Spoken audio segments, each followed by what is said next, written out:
Estamos de regreso en Punto y Contrapunto. Aunque el gobierno de México ha señalado que los empleos formales perdidos por la pandemia se están recuperando, la situación de quienes trabajan en el sector informal, que suman casi el 60% de la población económicamente activa, se ha visto severamente afectada por la falta de acceso a mecanismos de protección social. Ese es solo uno de los efectos de los cambios ocurridos en el entorno laboral. El trabajo a distancia, la disminución de salarios y así como la imposibilidad de trabajar debido al cierre de espacios son otros ejemplos. Veamos el contexto. La pandemia por COVID-19 dio pie al trabajo a distancia más grande de la historia. La Organización Internacional del Trabajo apuntó que a futuro, al menos una de cada 6 ocupaciones podrán realizarse a distancia, pero que hacerlo requiere infraestructura social, física y tecnológica. Según la organización, solo el 18% de los trabajadores vive en países con la infraestructura necesaria para trabajar desde casa. La OIT ha señalado que un riesgo importante de esta modalidad es la informalidad y la reducción de salarios.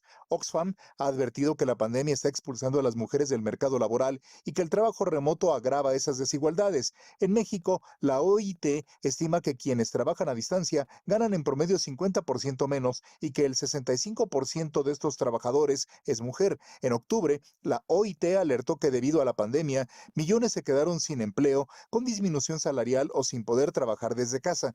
Pronosticó entonces que el 44% de los trabajos formales de nuestro país sufrirá impactos negativos por la pandemia, afectando en más de la mitad de los casos a las mujeres. En una nota técnica, la OIT consideró como altamente probable que se agudicen brechas ya existentes, por ejemplo, en las mujeres, una disminución de la actividad remunerada y un aumento de las actividades de cuidado, así como condiciones laborales adversas para la población joven. Punto y contrapunto.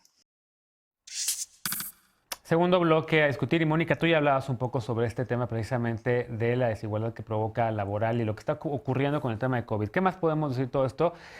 A ver, evidentemente no todo el mundo puede trabajar desde casa, se necesita esa infraestructura que ya se mencionaba, un buen internet que además haga que cuando tengas tus reuniones vía alguna de las plataformas que estamos usando, como la de esta noche, por ejemplo, pues que se escuche bien, que se vea bien, que puedas presentar, además, que tengas habilidades, ¿no? Para poder usar un PowerPoint, un slide o lo que utilices para hacer presentaciones, entre otras cosas. Pero hay cosas que no se pueden hacer así. Entonces, ¿qué hacer y qué más podrías destacar de este tema de la desigualdad para el género y el tema del trabajo?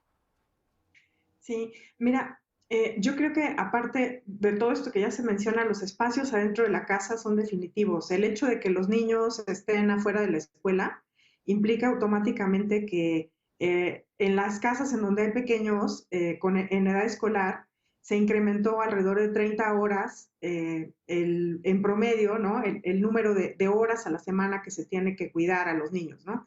Entonces están compartiendo espacios y no es solamente que necesitas la computadora, la instalación y el espacio, sino además para poder hacer esas actividades de manera simultánea mientras las mujeres cuidan, ¿no? Y mientras hacen sus trabajos. Y esto se liga totalmente con lo que comentábamos en el bloque anterior, porque el hecho que también de que la presencia de las trabajadoras del hogar remuneradas esté limitada en este momento hace que muchas mujeres que inclusive puedan realizar tareas desde sus casas están sobrecargadas, ¿no? Con este otro tipo de actividades que antes alguien les ayudaba a desarrollar y ahora pues tienen que asumirlas. Entonces, a mí me parece que una de las cosas muy importantes que retoma el informe es pues, de Oxfam es justamente tratar de buscar estas alternativas nuevas y ahí se hacen una serie de planteamientos muy interesantes que nos deberían de llevar a conducir una agenda de reformulación de los sistemas de protección y de seguridad social. Pero una cosa valiosísima que tiene el informe es que no habla solamente de lo que necesitamos, sino de un poco de la ruta, ¿no? De qué hay que hacer. Y eso nos implica entrar a discutir en una agenda de reforma hacendaria que lo que tiene es dos componentes muy importantes. Una, la parte de cómo gastas mejor socialmente Claro. para hacer políticas más redistributivas que alcancen a cubrir estos sectores que están súper desprotegidos en este momento. Pero la otra parte importante que nos dice el informe es bueno, eso se hace a través de reformas fiscales que sean progresivas y que permitan justamente, ¿no? A los gobiernos tener sistemas de recaudación mejores que hagan posible esta redistribución. ¿Coincides con esto? Voy contigo ahora, Isabel, ¿y qué más podemos agregar? Porque en efecto, pues el tema laboral es, todo el mundo está preocupado de no perder el empleo, todo el mundo está preocupado también de que si lo pierdes, pues cómo consigues otro. Conozco muchos casos de mujeres que se han quedado sin empleo por la pandemia y que llevan prácticamente 8 o 9 meses buscando otro y de repente las ofertas también laborales, justo por la pandemia, pues no son las mismas. Sí, pues creo que es una situación evidentemente muy compleja la que tenemos enfrente. Obviamente no todos los trabajos, hubo trabajos esenciales que tuvieron que continuar aún en el momento más álgido de la pandemia y pues muchos de ellos están llevados a cabo por mujeres que viven situaciones de precariedad en el sector informal y sí, como ya se mencionaba, pues sin las protecciones de seguridad social que tienen las personas que sí trabajan en el sector formal. Creo que todo el tema de teletrabajo nos pone un reto importantísimo.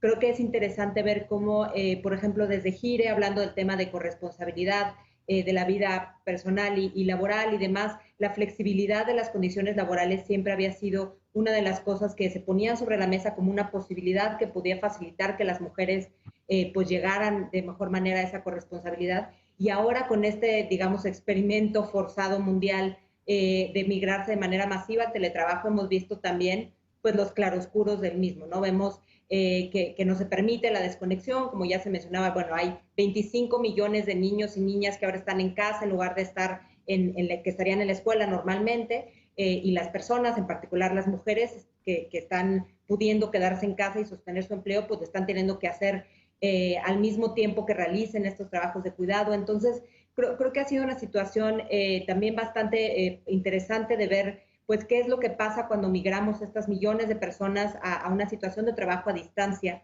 y qué tipo de reglas del juego son importantes que establezcamos también para que no se agraven las desigualdades. O sea, creo que en este sentido la reciente reforma a la Ley Federal de Trabajo en materia de teletrabajo es un buen indicio.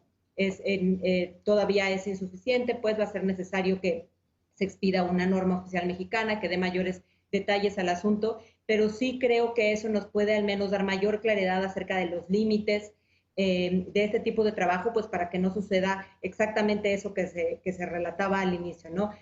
Obviamente las personas que pierden su empleo, pero también aquellas que lo mantienen en una modalidad a distancia, pero con un menor salario, y obviamente con horarios mucho más extendidos, que es también el otro fenómeno que hemos visto con el teletrabajo, ¿no? Entonces, la reforma habla del derecho a la desconexión, lo cual es algo Sí. importantísimo también, y un poco en el sentido de lo que mencionabas de todas las personas que obviamente no tienen esta infraestructura de internet, de computadoras, incluso la capacitación y el conocimiento de cómo utilizar estas herramientas, pues la reforma también refiere a la obligación de los empleadores de proporcionarlas.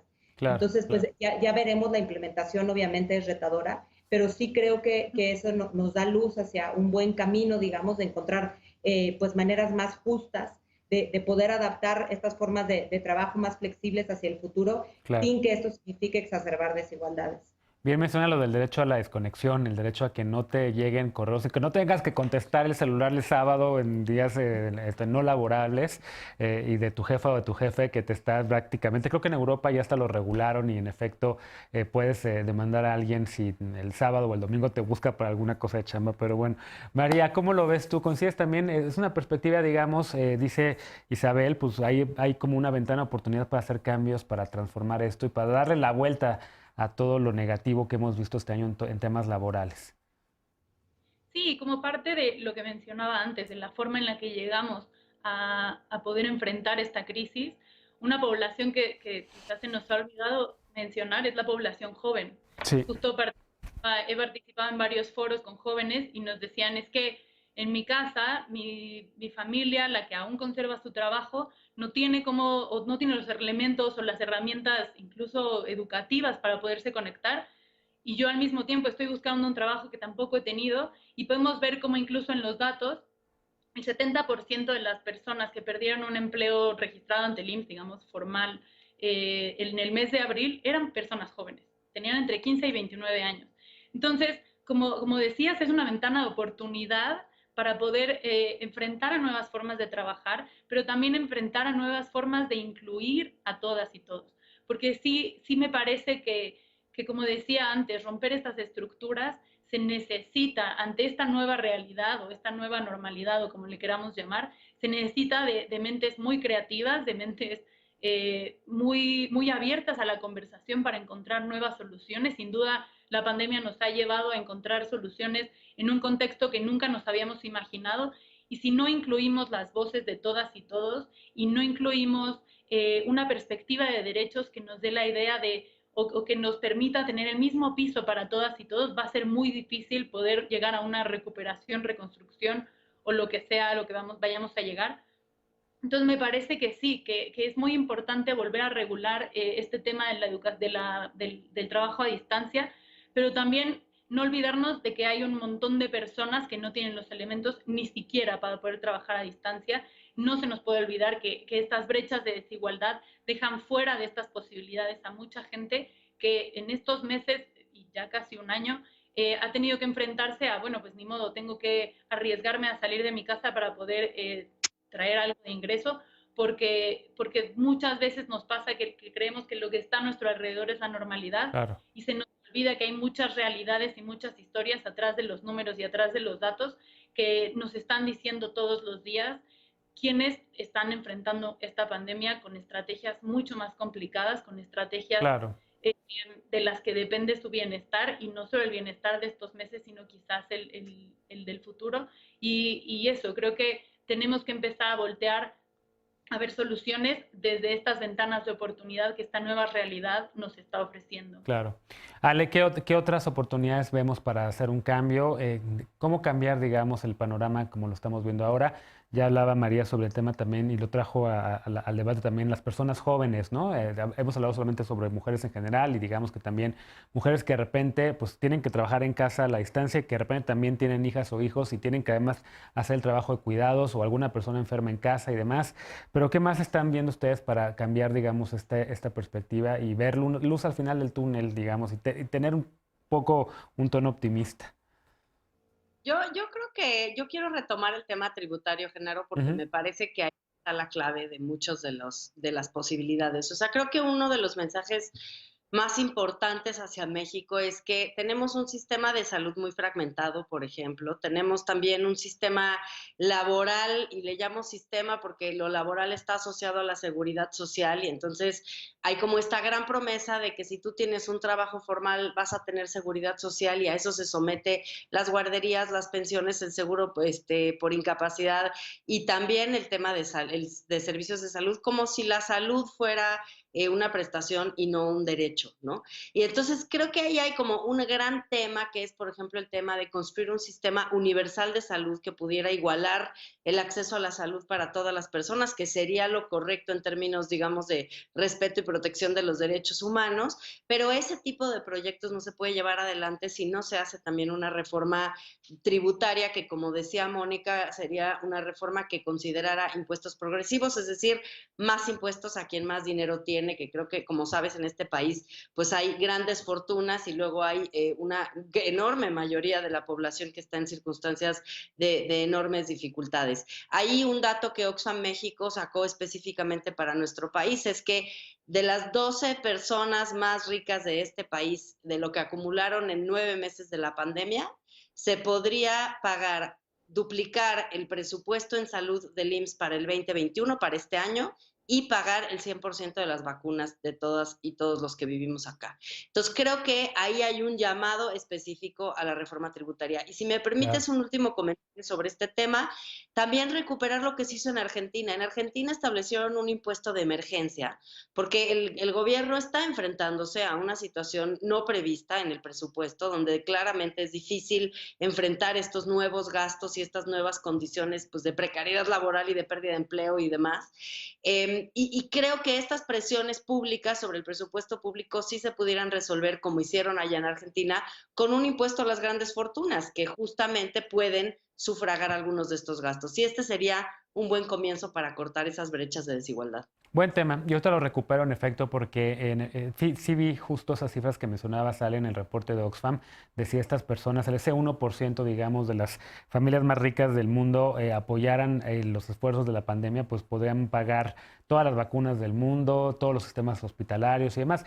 Aquí ha habido algunos ejemplos en donde sí ha habido, digamos, una colaboración positiva entre el sector privado para hacer, por ejemplo, el Centro Citibanamex o para la Fundación Slim para traer vacunas y demás, pero evidentemente no es suficiente, evidentemente se puede hacer mucho más. Déjenme hacer una pausa y regresamos para el último bloque de la noche. Naciones Unidas ha pedido a los países del mundo reconsiderar el sistema de cuidados que nos ha regido hasta ahora, en donde millones no tienen acceso a servicios de salud o bien se dedican a cuidar a sus padres, a sus madres, a sus hijos o hijas o a cualquier otro familiar sin ninguna remuneración ni reconocimiento tampoco. ¿Qué proponen los nuevos modelos de sistema de cuidados? Volvemos con este tema punto y contrapunto, no te vayas.